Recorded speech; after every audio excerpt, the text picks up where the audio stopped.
नमस्कार दोस्तों, मैं पंकज ढाका आपका स्वागत करता हूं आपके अपने स्टडी प्लेटफॉर्म जीके मंच पे।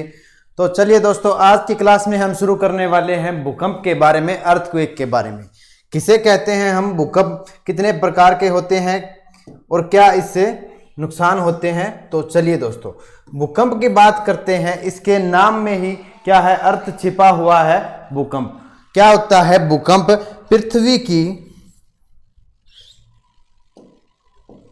पृथ्वी की कंपन। आसान भाषा में बोलूं तो हम क्या कहते हैं भूकंप को? पृथ्वी की कंपन या vibration of earth. Vibration of earth क्यों होती है ये वाइब्रेशन? किस तरह से आती है ये कंपन? तो इसके बारे में हम आगे विस्तार से पढ़ेंगे, वाइब्रेशन के बारे में, कि भूकंप क्यों आते हैं, किस वजह से आते हैं। तो चलिए, अगर हम बात करें, भूकंप की बात हुई है, अर्थक्वेक की बात हुई है, तो भूकंप का अध्ययन क्या कहलाता है? आपसे एग्जाम में पूछ लिया जाता है, भूकंप का अध्ययन क्या कहलाता है? भूकंप का अध्ययन कहलाता है सिस्मोलॉजी। सिस्मोलॉजी क्या कहलाता है? भूकंप का अध्ययन कहलाता है, क्योंकि भूकंप को और क्या कह देते हैं?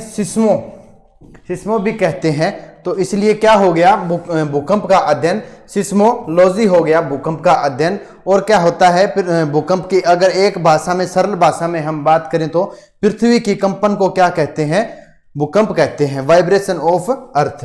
तो चलिए, अब मैं आपको बताता हूं एक, आपको पता है हमारी पृथ्वी के नीचे अलग अलग प्लेटों में बंटा हुआ है हमारा भूपृष्ठ। उसकी अगर हम बात करें तो भूपर पट्टी की बात करते हैं। हमने पहले बात नहीं किया था कि भूपर पृष्ठ, क्रस्ट, मेंटल के बारे में। तो चलिए, अगली क्लासों में मैं बता दूंगा कि आपको इनके बारे में। तो हम बात करते हैं अगर भ्रंश की। भ्रंश क्या होता है? एक शब्द आता है भ्रंश। अगर हम अंग्रेजी की बात करें तो भ्रंश को क्या कहते हैं? फॉल्ट कहते हैं। फॉल्ट कहते हैं। क्या होता है भ्रंश? इसी से आपका क्या है, भूकंप के बारे में मोस्टली क्लियर हो जाएगा कि किस वजह से आते हैं। तो जो भूपर पट्टी होती है हमारी, क्रस्ट होती है, उनके बीच की जो दरार होती है उसे क्या कहते हैं? उसे कहते हैं भ्रंश कहते हैं या फॉल्ट कहते हैं। ये देखिए, इस तरह से क्या हो जाता है, जो हमारी भूपर पट्टी है उसमें दरार पड़ जाती है। उस दरार को क्या कहते हैं? इसे कहते हैं भ्रंश या फॉल्ट। तो इतना आपको समझ आ गया होगा, भ्रंश किसे कहते हैं? भूपर पट्टी के प्लेटों के बीच में पड़ी दरार को क्या कहते हैं? भ्रंश कहते हैं। अगर हम इसकी डेफिनेशन की बात करें तो भ्रंश की डेफिनेशन,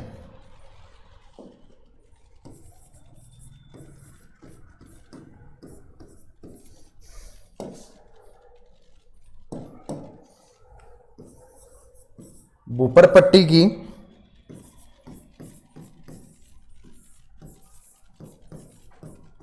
सेलों के, भूपर पट्टी की सेलों के बीच की दरार को क्या कहते हैं? भ्रंश कहते हैं। बीच की दरार को क्या कहते हैं? भ्रंश कहते हैं। और क्या होता है ये भ्रंश? भूपर पट्टी की सेलों के बीच की दरार को क्या कहते हैं? भ्रंश कहते हैं। और ये क्या काम करती है? जब ये देखिए इस तरह से एक भाग ऊपर उठ जाता है, एक भाग नीचे बैठ जाता है, तो उनसे क्या होता है? इनका टकराव होता है, प्लेटों का एक दूसरे से टकराव होता है। उस वजह से क्या होता है? पृथ्वी में कंपन उत्पन्न होती है और क्या है, हमें भूकंप का एहसास होता है। तो क्या होता है, भ्रंश के दोनों तरफ की चट्टान, ये इस तरफ जा रही है और ये इस तरफ जा रही है, तो क्या हो रहा है, इनके बीच में घर्षण हो रहा है और ये क्या है, ऊपर नीचे उठ गई हैं, एक नीचे बैठ गई और एक ऊपर उठ गई। इस वजह से क्या है, हमें भूकंप के या धरती हिलती हुई नजर आती है, इसे क्या कहते हैं, हम भूकंप कहते हैं। अब हम बात करते हैं, अगर एक चीज आपको हाइपोसेंटर और फोकस एक ही चीज होती है। हाइपोसेंटर के बारे में बताता हूं मैं। हाइपोसेंटर को अपन हिंदी में क्या कहते हैं? अवकेंद्र। अवकेंद्र। और एपिसेंटर को क्या कहते हैं हम? उद्गम केंद्र।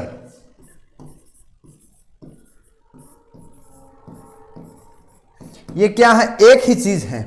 हमने पढ़ा है कि जो भ्रंश होता है, भ्रंश पे जो है चट्टानें एक दूसरे से टकराती हैं, उस वजह से क्या होता है? भूकंप आते हैं। तो ये जिस स्थान के ऊपर टकराती हैं परतें एक दूसरे से, तो उसे क्या कहते हैं? उद्गम या एपिसेंटर या हाइपोसेंटर। अवकेंद्र एक ही बात है, उद्गम केंद्र या अवकेंद्र। ठीक है। तो जिस स्थान से ऊर्जा निकलती है, जब ये प्लेटें एक दूसरे से टकराती हैं भ्रंश की वजह से, तो क्या होता है? ऊर्जा विमुक्त होती है।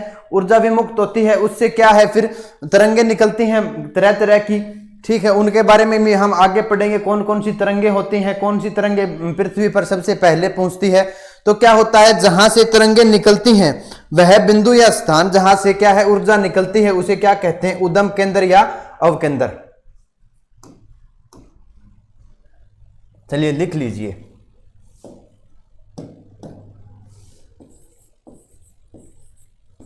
उद्गम केंद्र या अवकेंद्र।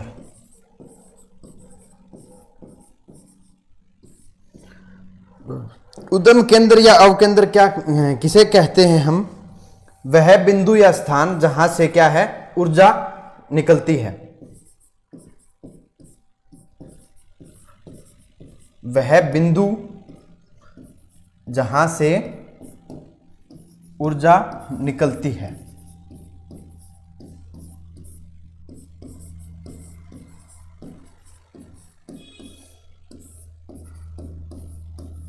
उसे क्या कहते हैं? अवकेंद्र कहते हैं। और ऊर्जा क्यों निकलती है? क्योंकि भूपर पट्टी की क्या है? शैलें की जो दरार होती है, दरार की वजह से क्या है? परतें एक दूसरे से टकराती हैं और क्या हो जाती हैं? ऊपर नीचे हो जाती हैं। ठीक है, इस वजह से क्या होती है? वहां से ऊर्जा निकलती है। और जिस स्थान से ऊर्जा निकलती है उस बिंदु को क्या कहते हैं? उद्गम केंद्र या अवकेंद्र कहते हैं। अगर हम अंग्रेजी की बात करें तो उद्गम केंद्र को फोकस कहते हैं और इसे क्या कहते हैं? हाइपोसेंटर। हाइपोसेंटर कहते हैं। ये दोनों क्या है? एक ही बात है। आपको कंफ्यूज नहीं होना है उद्गम केंद्र और अवकेंद्र के बारे में। ठीक है, अगर हम आगे और बात करें तो ऊर्जा तरंगे यहीं से उत्पन्न होती हैं, या भूकंप तरंगे भी लिख लो आप। भूकंप तरंगे यहीं से उत्पन्न होती हैं।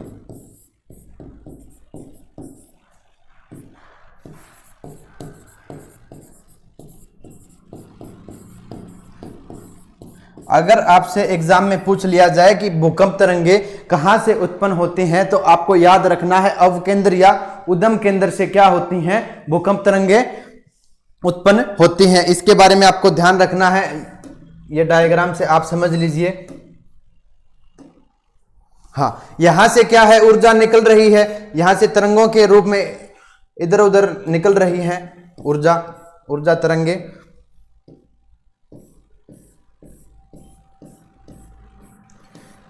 ऊर्जा तरंगों के रूप में निकल रही है जिस स्थान से, उसे क्या कहते हैं? उद्गम केंद्र, एपिसेंटर या हाइपोसेंटर। आपको अच्छे से समझ आ गया होगा, मैंने डायग्राम में दिखा दिया है। इस तरह से होती है हमारी भ्रंश।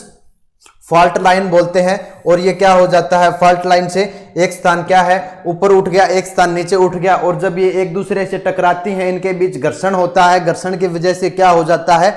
ऊर्जा निकलती है। और जिस स्थान से ऊर्जा निकलती है उस स्थान को क्या कहते हैं? एपिसेंटर या हाइपोसेंटर कहते हैं। इतना आपको ध्यान रखना है। ठीक है, तो चलिए आगे बढ़ते हैं हम। आगे अगर हम बात करें तो अभिकेंद्र की बात करें, एपिसेंटर की।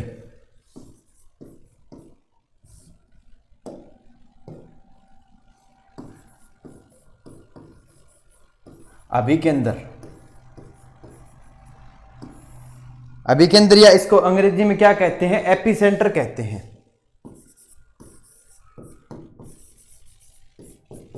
एपिसेंटर। अभिकेंद्र क्या होता है? आपको पता है कि भूकंप तरंगे जहां से ऊर्जा निकलती है उसे हम क्या कहते हैं, अवकेंद्र कहते हैं।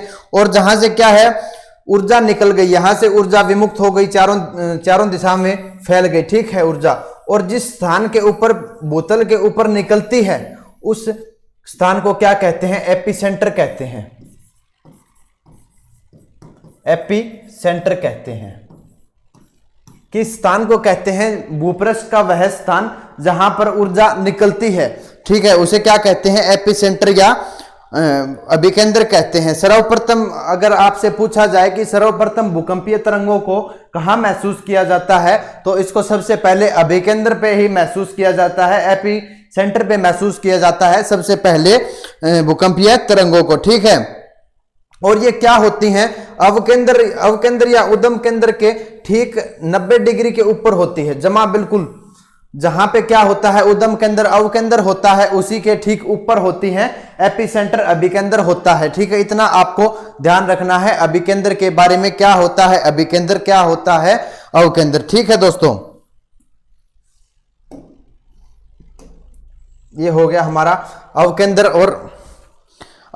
और अभिकेंद्र के बारे में। तो ठीक है दोस्तों, कल की क्लास में हम इसको भूकंप को क्लियर करेंगे, ठीक है। अब थोड़ा सा समय हो गया है, बाकी भूकंप को हम कल की क्लास में कवर कर लेंगे, ठीक है दोस्तों। तो आप हमारे चैनल को लाइक और सब्सक्राइब जरूर किया करें। जय हिंद, जय भारत।